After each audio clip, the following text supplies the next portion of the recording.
Dalam video ini akan dibahas lanjutan bab momentum dan impuls, khususnya submateri tentang koefisien restitusi.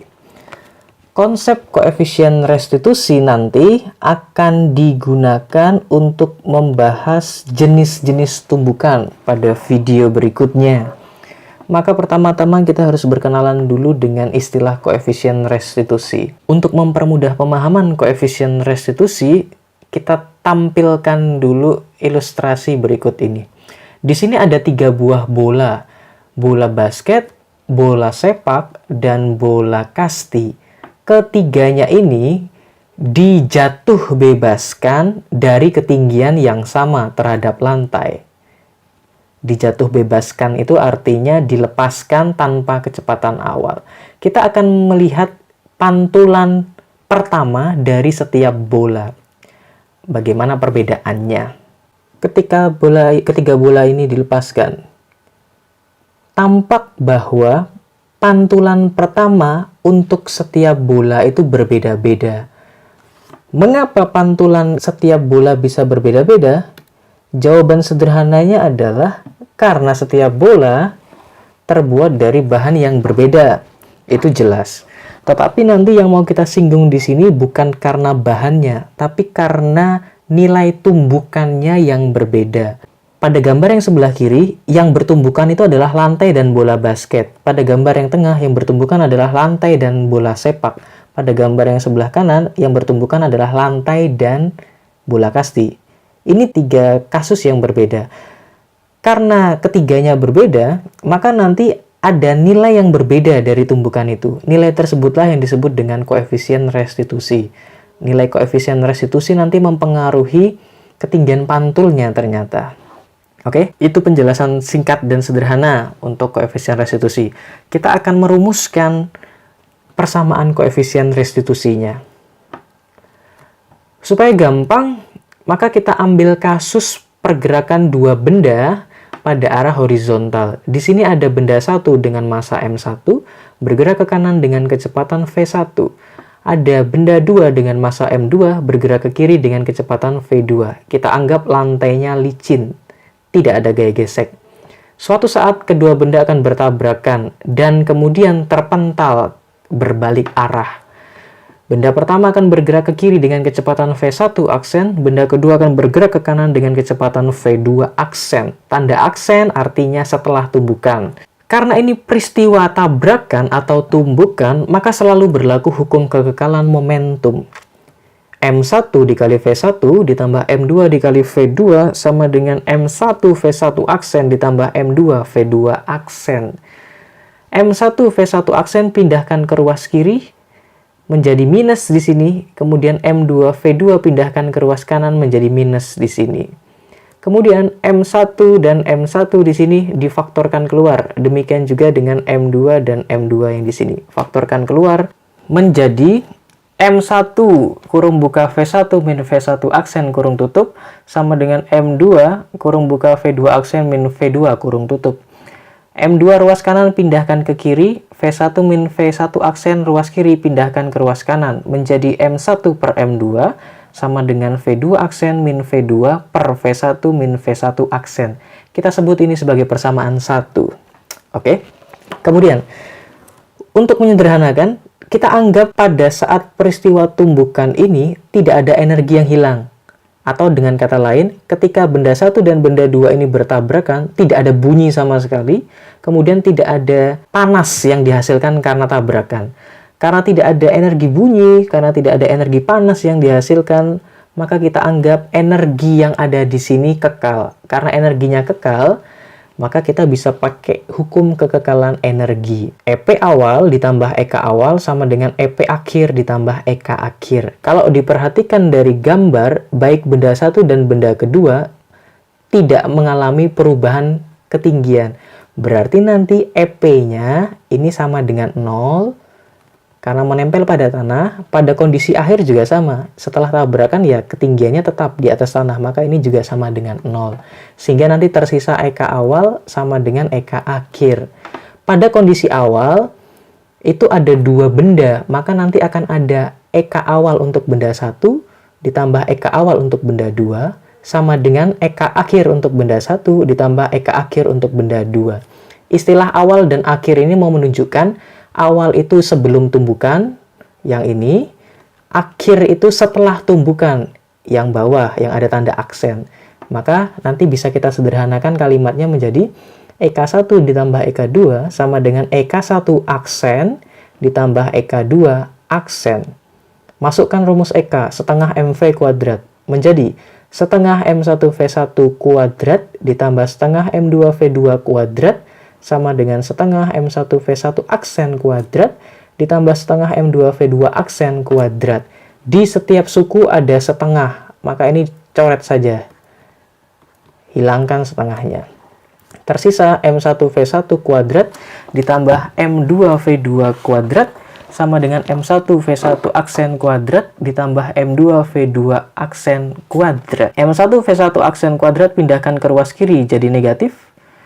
M2V2 kuadrat pindahkan ke ruas kanan juga jadi negatif. Kemudian M1 dan M1 yang di sebelah kiri ini faktorkan keluar. Yang ini juga sama, ruas kanan. M2 dan M2 ini faktorkan keluar. Berikutnya, M2 pindahkan ke ruas kiri, V1 kuadrat min V1 aksen kuadrat pindahkan ke ruas kanan menjadi M1 per M2 sama dengan V2 aksen kuadrat min V2 kuadrat per V1 kuadrat min V1 aksen kuadrat. Dalam matematika, kita kenal ada bentuk seperti ini. A kuadrat minus B kuadrat bisa kita rubah bentuknya menjadi A plus B, A minus B. A kuadrat min B kuadrat, bentuk ini mirip dengan bentuk yang ini. Maka nanti bentuk ini kita rubah menjadi bentuk yang ini. Sehingga menjadi M1 per M2 sama dengan V2 aksen ditambah V2 dikali V2 aksen min V2. Yang bawah juga sama, V1 ditambah V1 aksen kali V1 min V1 aksen. Kita sebut ini sebagai persamaan kedua. Persamaan 1 dan persamaan 2 kita substitusikan. Karena di sini M1 per M2, di sini juga sama, M1 per M2. Kita substitusikan persamaan 1 ke 2, kita dapatkan bentuk seperti ini. Di sini ada V2 aksen min V2, di ruas kanan juga ada V2 aksen min V2. Karena ini perkalian, maka ini bisa dicoret. Yang bawah juga sama, di sini ada V1 min V1 aksen, di ruas kanan ada V1 min V1 aksen, dicoret. Maka tersisa 1 sama dengan V2 aksen plus V2 per V1 plus V1 aksen. Kemudian V1 plus V1 aksen pindahkan ke ruas kiri jadi perkalian. V1 plus V1 aksen sama dengan V2 aksen plus V2. V2 di ruas kanan pindahkan ke kiri jadi negatif. V1 aksen di ruas kiri pindahkan ke kanan jadi negatif. Maka didapat V1 min V2 sama dengan V2 aksen min V1 aksen. V1 min V2 pindahkan ke ruas kanan jadi pembagian. Maka mendapat 1 sama dengan V2 aksen min V1 aksen per V1 min V2. Kemudian bentuk ini saya rubah sedikit menjadi seperti ini. Ada tanda minus ini kita keluarkan, kemudian kasih dalam kurung min V2 aksen plus V1 aksen. Ini kalau seandainya saya kalikan ke dalam, akan menjadi plus, kembali lagi yang seperti ini. Ini saya kalikan ke dalam, minus kali plus akan menjadi negatif. Jadi sama saja. Bentuk yang atas dengan bentuk yang bawah itu sama saja. Kita rubah ke dalam bentuk ini, supaya nanti V1 aksennya yang berada di belakang kita pindahkan ke depan. Maka menjadi 1 sama dengan min V1 aksen min V2 aksen per V1 min V2. Supaya seragam dengan yang bawahnya. Karena ini yang di depan adalah benda pertama, maka di sini kita buat juga untuk benda pertama. Ini benda kedua, ini benda kedua. Supaya lebih enak dilihat ya. V1 aksen min V2 aksen tidak lain adalah selisih. V1 min V2 juga selisih. Maka simbolnya bisa kita tuliskan menjadi 1 sama dengan min delta V aksen per delta V. Delta di sini artinya selisih. Kemudian, secara umum kita bisa rumuskan koefisien restitusi sebagai E sama dengan min delta V aksen per delta V. Di sini kalau kita perhatikan E-nya itu bernilai 1. Ini karena tadi kita menganggap bahwa hukum kekekalan energi berlaku. jenis tumbukan di mana hukum kekekalan energi ini berlaku nanti masuk dalam jenis tumbukan lenting sempurna. Akan ada 3 jenis tumbukan yang akan kita pelajari di video selanjutnya. Maka secara umum rumus E itu adalah E sama dengan min delta V aksen per delta V. Koefisien restitusi menunjukkan tingkat kelentingan suatu tumbukan. Untuk jenis-jenis tumbukan kita pelajari di video selanjutnya. Nilai dari E mulai dari 0 sampai sama dengan 1. Tidak mungkin negatif, tidak mungkin lebih dari 1. Kalau 0,2, 0,3, 0,9 itu masih boleh. Tapi kalau sudah angka 3, 4, 5 tidak boleh, ataupun angka minus 0, itu tidak boleh. Kemudian ada pertanyaan begini. Apakah boleh kalau seandainya saya menuliskannya di sini bukan dari V1 aksen dulu, tapi V2 aksen dulu? Boleh-boleh saja dengan catatan begini. Misalnya bentuk ini kita rubah menjadi begini ya. E sama dengan minus V2 aksen min V1 aksen. Kan kita mulainya dari benda 2 dulu. Boleh, tidak apa-apa. Asalkan yang bagian bawahnya juga dimulai dari benda 2. Ini V2 min V1. Ini boleh. Tapi kalau seandainya kamu membuatnya begini, E sama dengan minus V2 aksen min V1 aksen per V1 min V2, ini yang tidak boleh. Di sini mulainya 2, di sini mulainya 1. Ini nggak berlaku ini ya. Maka mau bentuknya begini boleh, mulai dari 2 dulu, atau mau mulai dari 1 dulu boleh. Yang penting atas dan bawah serempak. Yang atas 2, yang bawah 2. Yang atas 1, yang bawah 1. Oke, bedanya yang atas itu ada tanda aksen, yang bawah tidak ada. Ini keterangannya. E sama dengan koefisien restitusi. V1 dan V2 adalah kecepatan benda 1 dan 2 sebelum tumbukan. V1 aksen dan V2 aksen kecepatan benda 1 dan 2 sesudah tumbukan. Paham ya? Untuk memahami arti koefisien restitusi, kita berikan contoh perhitungan sederhana sebagai berikut. Supaya kamu dapat bayangan apa sih sebetulnya koefisien restitusi itu. Misalnya begini, ada 2 benda nanti yang akan bertumbukan. Benda 1, bola, dan benda 2-nya adalah dinding. Dinding ini tidak bergerak sama sekali sebelum ditabrak maupun sesudah ditabrak. Maka kita tuliskan di sini V2 sama dengan V2 aksen sama dengan 0. Kecepatan dinding sebelum dan sesudah tabrakan sama-sama diam, nilainya 0. Sementara benda pertama bergerak dengan kecepatan 10 meter per sekon. Ini kecepatan sebelum tumbukan. Setelah menabrak dinding, benda 1 akan berbalik arah dengan kecepatan V1 aksen. Tugas kita adalah mencari berapa V1 aksennya. Kalau nanti diketahui jenis tumbukannya bernilai E sama dengan 1, kita masukkan ke rumus koefisien restitusi saja. E sama dengan minus V1 aksen min V2 aksen per V1 min V2.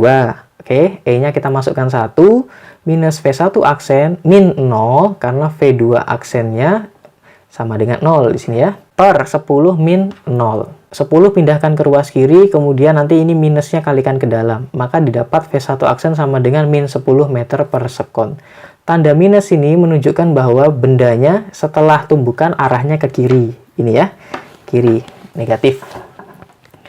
Dari sini kita bisa tahu bahwa ketika koefisien restitusinya bernilai 1, maka kecepatan benda 1 sebelum tumbukan dan sesudah tumbukan nilainya sama.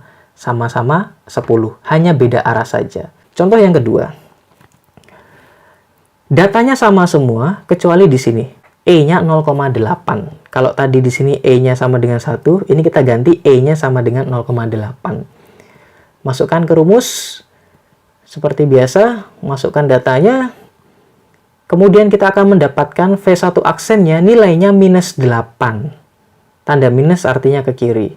Ini artinya, ketika nilai koefisien restitusi sama dengan 0,8, benda pertama yang tadinya datang dengan kecepatan 10 meter per sekon, setelah menabrak dinding yang diam, kecepatannya berkurang menjadi minus 8. Tanda minus artinya ke kiri.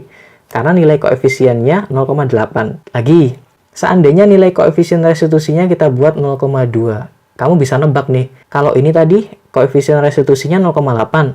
Benda pertama datang dengan kecepatan 10. Kemudian berkurang menjadi 8. Ini juga sama berarti. Datangnya 10 karena koefisien restitusinya 0,2, maka ketika terpantul, nilainya pasti berkurang menjadi 2. Oke, kalau begini, koefisien restitusinya sama dengan 0, maka kamu bisa tebak, pasti setelah tabrakan kecepatan benda satu akan bernilai 0. Inilah contoh pengaruh dari koefisien restitusi. Kalau koefisien restitusinya sama dengan 1, ketika benda itu datang dengan kecepatan 10, maka dia akan terpantul dengan kecepatan yang sama-sama 10. Ketika koefisien restitusinya 0,8, benda yang datangnya 10 meter per sekon terpantul dengan kecepatan yang berkurang, menjadi 8. Ketika E sama dengan 0,2, kecepatannya jadi 2. Ketika E-nya sama dengan 0, kecepatannya menjadi 0. Jadi, dengan kata lain, kita bisa mengatakan koefisien restitusi itu mau menunjukkan perbandingan antara kecepatan sebelum tumbukan dengan kecepatan sesudah tumbukan. Kira-kira begitu ya, bisa dibayangkan. Oke,